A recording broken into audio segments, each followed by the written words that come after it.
ব্যক্তির স্লোগান নয়, মুমিনের স্লোগান হবে এক আল্লাহকে নিয়ে, ইসলামকে নিয়ে, আল্লাহর দ্বীনের বিজয় প্রতিষ্ঠার সামনে।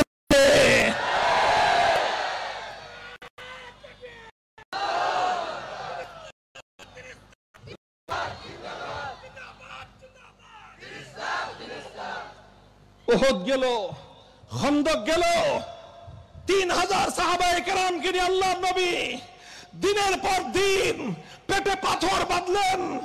ইতিহাস তোমরা পড়ো, আমার নবী উহুদের ময়দানে দান্দান মুবারক শহীদ হওয়ার পর, নিজের মাথা ভেঙে যাওয়ার পর মসজিদে ইমামতের মাধ্যমে নামাজের নেতৃত্ব দিতেন। যে আম্বিয়ায়ে কেরাম উম্মতকে মাসালা শিখানোর মাধ্যমে তাদেরকে ধর্মীয় নেতৃত্ব দিতেন, যে আম্বিয়ায়ে কেরাম তালিমের মাধ্যমে শিক্ষার নেতৃত্ব দিতেন, যে আম্বিয়ায়ে কেরাম তাজকিয়ার মাধ্যমে খানকাহের নেতৃত্ব দিতেন, সেই আম্বিয়ায়ে কেরাম সিয়াসতের মাধ্যমে রাজনৈতিক নেতৃত্ব জাতিকে দিতেন। তাসুসুমুল আম্বিয়া শব্দটা সিয়াসাতুন থেকে এসেছে। সিয়াসাত শব্দের অর্থ কি বলেন? রাজনীতি। আম্বিয়ায়ে কেরাম রাজনৈতিক নেতৃত্ব দিতেন। কুল্লামা হালাকা নাবিয়্যুন খালাফাহু আখার, এক নবী চলে গেলে আরেক নবী আসতেন। এভাবেই আস্তে আস্তে আমি সর্বশেষ নবী এসেছি এবং আল্লাহর পক্ষ থেকে মনোনীত সর্বশেষ রাজনৈতিক নেতৃত্বের দায়িত্ব পালনকারী হিসেবে আমি এসেছি। ওয়ালা নাবিয়্যা বাদি, আমার পরে আর কোন নবী আসবে না। তাহলে এই রাজনৈতিক নেতৃত্ব যাবে কোথায়? এই রাজনৈতিক নেতৃত্ব নবীদের উত্তরাধিকার হিসেবে কারা দিবে? ওয়াসায়াকুনু খুলাফা, আমার পরে আমার খলিফারা রাজনৈতিক নেতৃত্ব দিবে। কারা হবে খলিফা? নবীর পরে প্রথম খলিফা ছিলেন আবু বকর সিদ্দিক রাদিয়াল্লাহু আনহু, উম্মতের সবচেয়ে বড় আলেম, উম্মতের রাজনৈতিক নেতা। আবু বকরের পরে উম্মতের সবচেয়ে বড় আলেম ওমর ফারুক, উম্মতের রাজনৈতিক নেতা। ওমর ফারুকের পরে উম্মতের সবচেয়ে বড় আলেম ওসমান গনি, উম্মতের রাজনৈতিক নেতা। ওসমান গনির পরে উম্মতের সবচেয়ে বড় আলেম আলী মুর্তজা, উম্মতের রাজনৈতিক নেতা। কাজে এই জন্য বলতে চাই, উম্মতের উলামায়ে কেরামকে রাজনৈতিক নেতৃত্ব সামাল দিতে হবে। যদি রাজনৈতিক নেতৃত্ব সামাল দিতে আমরা ব্যর্থ হই, আম্বিয়ায়ে কেরামের পরিপূর্ণ ওয়ারাসাত আল্লাহর জমিনের মধ্যে হেফাজত করা যাবে না। দেখেন, আমি 31 বছর আগে দাওরায়ে হাদিস ফারেগ হয়েছি। তখন আমাদের সময়ে বাংলাদেশে আমরা বোর্ড পরীক্ষা দিয়েছি এই 4-5 হাজার ছাত্র, সারা দেশে 5-7 হাজার দাওরায়ে হাদিস ফারেগ হতো। গত বছর হায়াতুল ওলিয়ায় দাওরায়ে হাদিস পরীক্ষার্থী ছিল প্রায় 35,000। ইনশাআল্লাহ এই বছর হবে 40,000, আগামী বছর হবে 50,000। বছর বছর 10,000 20,000 করে বেড়ে উইদিন 5 ইয়ার্স ইনশাআল্লাহ আমাদের কওমি মাদ্রাসার উলামায়ে কেরামের সংখ্যা পার ইয়ার প্রতি বছর লক্ষাধিক হবে ইনশাআল্লাহ। এই লক্ষাধিক আমাদের নতুন ফারিগিন উলামায়ে কেরাম কি করবেন? সবাই শুধু মসজিদের ইমামতের নেতৃত্ব দিবেন। মসজিদের ইমামতের নেতৃত্ব অবশ্যই আমাদেরকেই দিতে হবে। সবাই শুধু তালিমের নেতৃত্ব দিবেন? হ্যাঁ, অবশ্যই তালিমের নেতৃত্ব আমাদেরকেই দিতে হবে। সবাই শুধু খানকাহের নেতৃত্ব দিবেন? খানকাহের নেতৃত্ব আমাদেরকেই দিতে হবে। তাবলীগের নেতৃত্ব আমাদেরকেই দিতে হবে। তবে লক্ষাধিক আমাদের যে সকল সন্তান, প্রায় 1.5 লক্ষ, আজ জাতির দায়িত্ব পালন করবার জন্য, আম্বিয়ায়ে কেরামের উত্তরাধিকারের দায়িত্ব পালন করার জন্য প্রায় 1.5 লক্ষ যেই সকল নবীন আলেম কর্ম ময়দানে নামছেন, তাদের একটা উল্লেখযোগ্য অংশ রাজনৈতিক নেতৃত্ব দেওয়ার জন্য প্রস্তুত থাকা দরকার। নারায়ে তাকবীর! দিন ইসলাম, দিন ইসলাম। কওমি মাদ্রাসা ঐক্য পরিষদ, মামুনুল হক সাবিলুন তরিকুনা। মুহতারাম হাজিরিন, আমার কথা শেষ। আমি আল্লাহর নবীর জিন্দেগীর সিরাতের কয়েকটা ধাপ আলোচনা করলাম।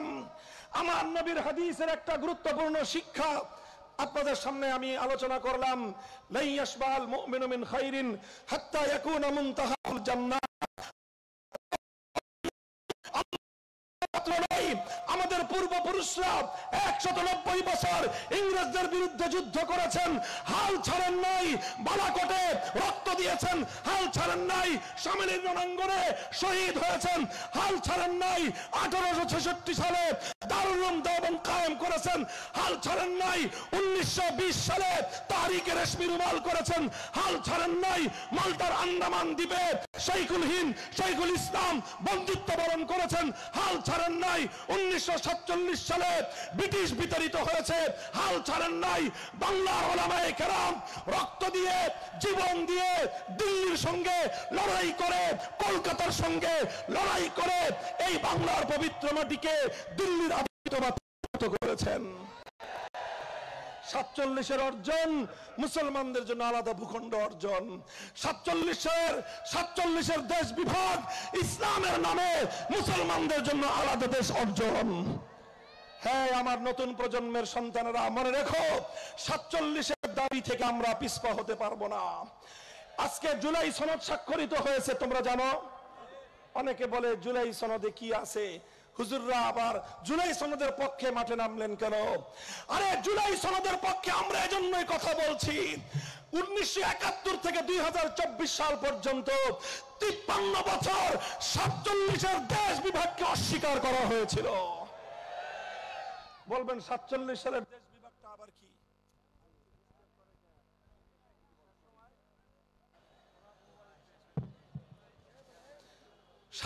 সালের দেশ বিভাগটা কি?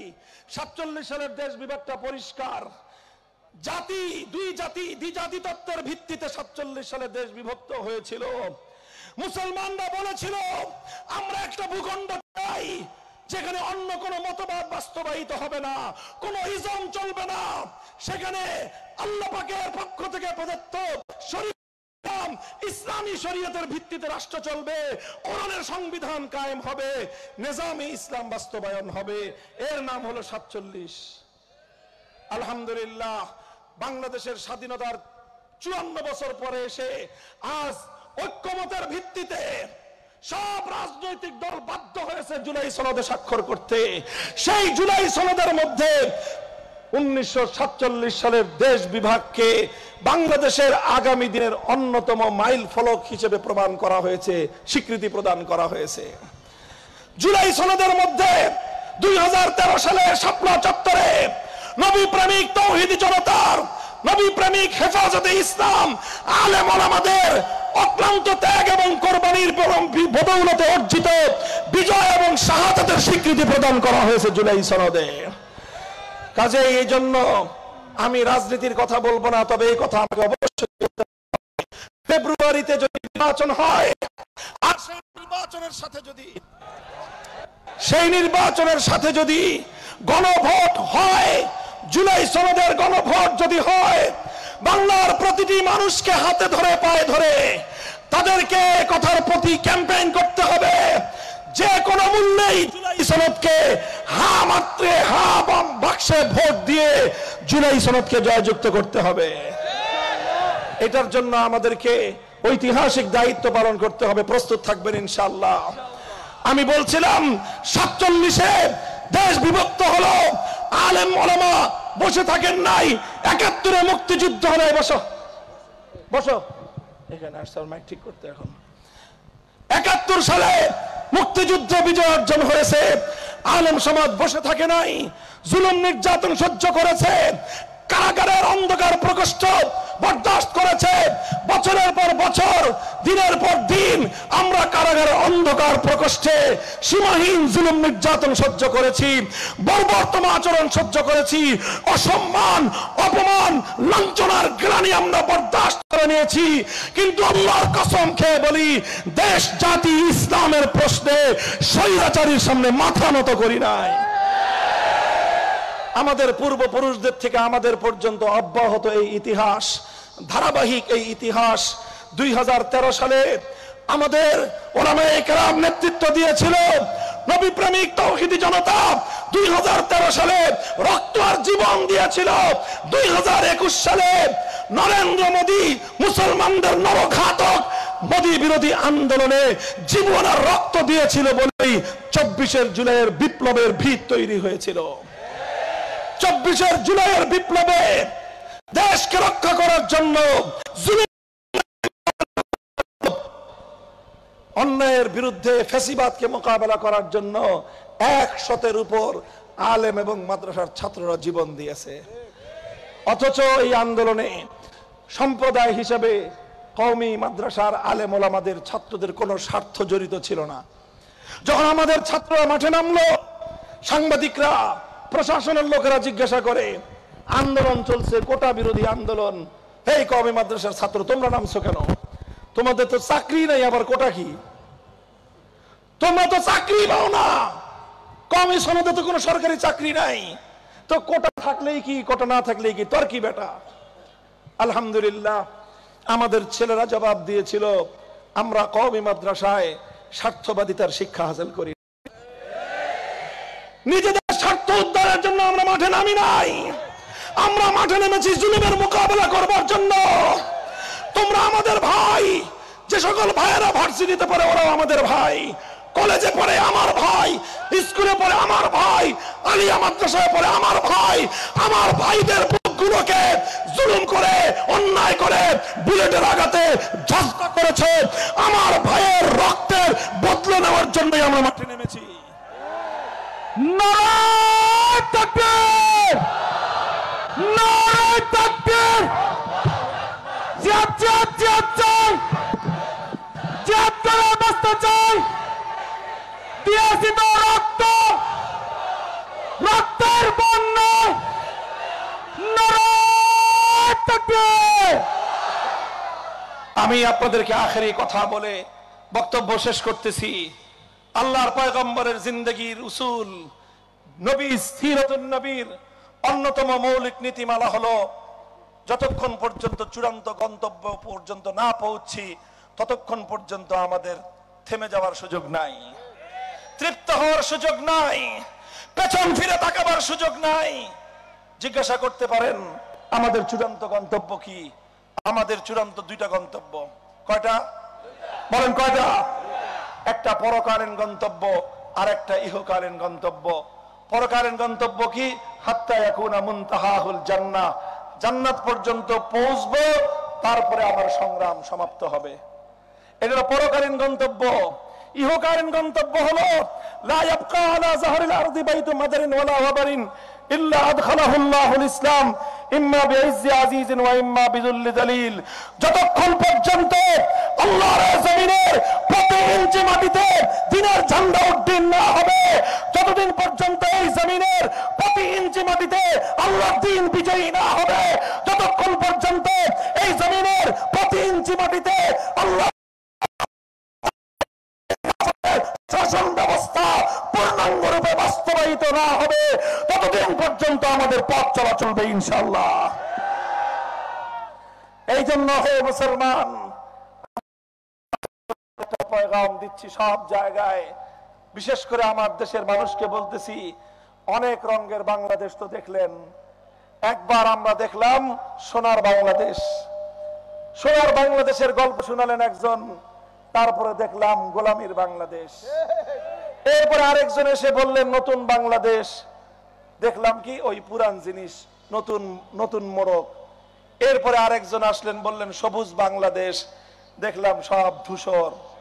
এরপরে আরেকজন বললেন ডিজিটাল বাংলাদেশ, দেখলাম জনগণের রক্ষিত সংরক্ষণাগার জাতীয় ব্যাংক বাংলাদেশ ব্যাংকের সংরক্ষণাগার থেকে ডিজিটাল কায়দায় হাজার হাজার টাকা চুরি হয়ে যায়, এর নাম হলো ডিজিটাল বাংলাদেশ।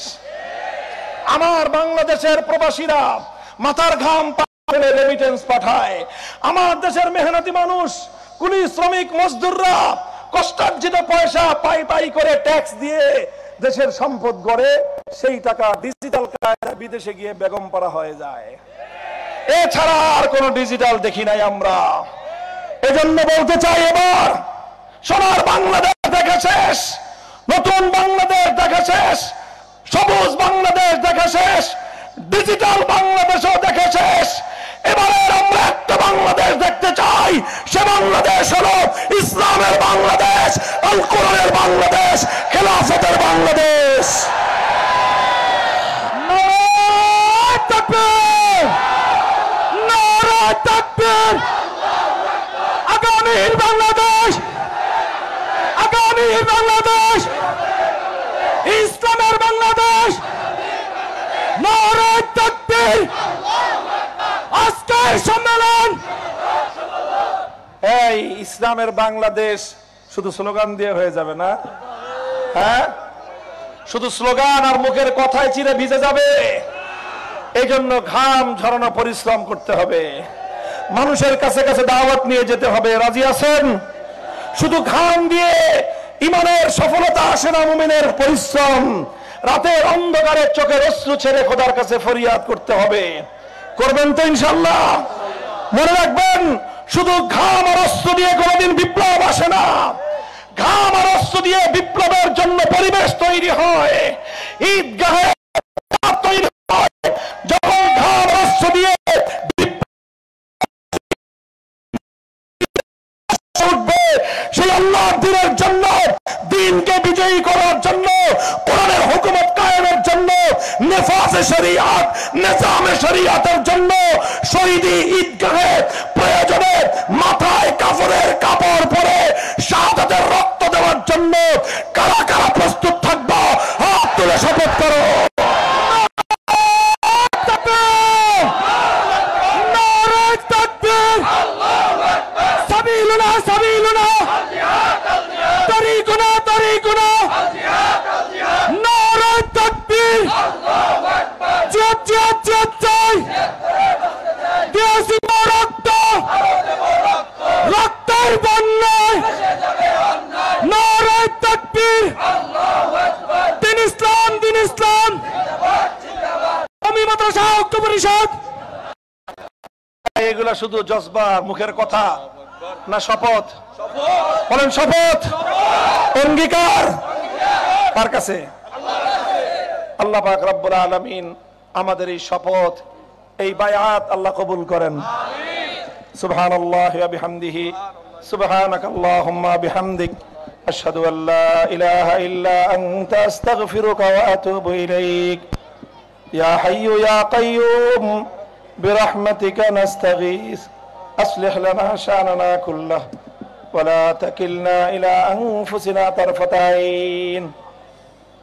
إله العالمين رب العالمين, अपने বরিশাল বিভাগীয় কওমি মাদ্রাসা ঐক্য পরিষদকে আপনি কবুল ফরমান। আল্লাহ উলামায়ে কেরামের ইত্তেহাদ এবং ঐক্যকে আরো মজবুত করে দিন। আয় আল্লাহ, আমাদের এই সমস্ত তালিবুল ইলম ভাইরা, আয় আল্লাহ, জাতির আমানত, এই জাতির শ্রেষ্ঠ সম্পদ, আয় আল্লাহ, দ্বীন এবং মিল্লাতের জন্য হে আল্লাহ আপনি সহি তালিম এবং তরবিয়তের তৌফিক এনায়েত ফরমান। ইলাহুল আলামিন রব্বুল আলামিন, আমাদের পূর্বপুরুষরা অনেক ত্যাগ, কুরবানি, ঘাম, অশ্রু আর রক্ত দিয়ে এই জমিনের আমানত আমাদের কাছে রেখে গেছেন। আয় আল্লাহ, সেই আমানতের হেফাজত করার তৌফিক এনায়েত ফরমান। আয় আল্লাহ, মুসলমানদের এই পবিত্র মাটি, প্রতি ইঞ্চি মাটিকে আপনি ইসলামের ঘাঁটি হিসেবে কবুল ফরমান। ইলাহুল আলামিন রব্বুল আলামিন, আমাদের দোয়াকে আপনি কবুল করুন। আজকের এই ইসলামী মহাসম্মেলনকে আপনি কবুল ফরমান। ইলাহুল আলামিন রব্বুল আলামিন, সকল ষড়যন্ত্র চক্রান্তের হাত থেকে উম্মতকে আল্লাহ আপনি হেফাজত করুন। আল্লাহ, আপনার প্যারা হাবিবের উম্মতকে আপনি কোরআন এবং সুন্নাহর পথে ফিরে আসার তৌফিক দান ফরমান। রব্বানা তাকাব্বাল মিন্না ইন্নাকা আনতাস সামিউল আলিম ওয়া তুব আলাইনা ইয়া মাওলানা ইন্নাকা আনতাত তাওয়াবুর রহিম। সুবহান রাব্বিকা রাব্বিল ইজ্জাতি আম্মা ইয়াসিফুন ওয়া সালামুন আলাল মুরসালিন ওয়ালহামদুলিল্লাহি রাব্বিল আলামিন।